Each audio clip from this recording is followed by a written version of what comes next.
When we look at the Bible, we find a number of people who obviously experienced depression, and it's hard to know how long it lasted for.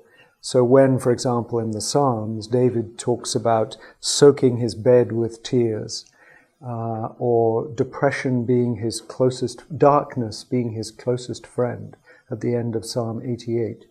Maybe this was just for a few days, maybe it was for weeks and months. So some of them may have experienced quite serious depression. Other characters like Moses and Elijah and Jonah, who I call my suicidal saints, all of them got to a point where they experienced moments where they said, Lord, I've had enough, I want to die.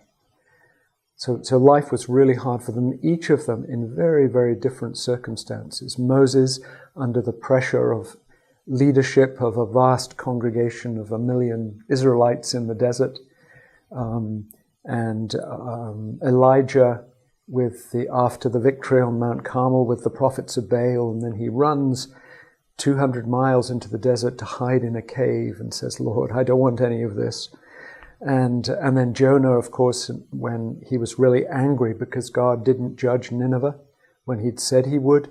God was a forgiving God, and Jonah didn't like that.